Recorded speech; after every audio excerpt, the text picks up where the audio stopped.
Looks like our friend is in quite the situation. But what is HIV anyways? HIV is a member of the retrovirus family called the lentiviruses. Retroviruses have a genome comprised of 2 single chains of RNA, and as any other virus, HIV requires a host for replication. The actual replication process is completed through the use of the enzyme reverse transcriptase, which allows the RNA to be transcribed into DNA, and through this process, the virus can hijack the host cell and use its machinery for its own well-being. HIV is a blood-borne pathogen that can be transmitted through bodily fluids, so this means that sexual contact and needles can also lead to possible infection along with childbirth and breastfeeding. Once HIV has successfully taken over the cell's replication machinery, it begins to target the individual's immune system, specifically the helper T cells, which assist the immune system in fighting off infection. HIV severely reduces the number of helper T cells found in the body, making the individual susceptible to other infections and compromising their immune system.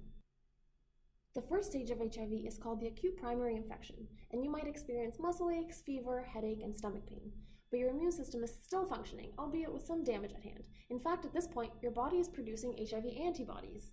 The second stage of HIV is known as the clinical latent infection. Here we see patients living asymptomatically, as there are no additional symptoms being seen, although beneath the surface, HIV is being extremely active in the lymph system. The third stage is a symptomatic HIV infection.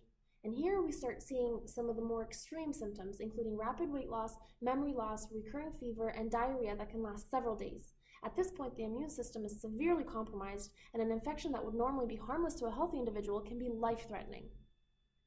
And the final stage of HIV involves transition into AIDS, where the T cell count is severely diminished, and conditions such as tuberculosis, cancer, or pneumonia can become more apparent. There are, of course, some steps we can take for prevention, such as practicing safe sex, and for those whom use needles, it would be best not to share them, and for any other items that might have bodily fluids, such as razors, it would be a good idea to keep them to yourself as well. But for a cure, as it stands, the best route of action is to run several tests to determine your T cell count, the viral load in your blood, and what kind of drug resistance might be observed. There is no miracle cure that can stop HIV in its tracks, but there are a series of antiretroviral drugs that can be used to help those infected live to normal life expectancies. Some of these include non-nucleoside reverse transcriptase inhibitors, nucleoside reverse transcriptase inhibitors, protease inhibitors, entry or fusion inhibitors, and integrase inhibitors. Created using Powtoon.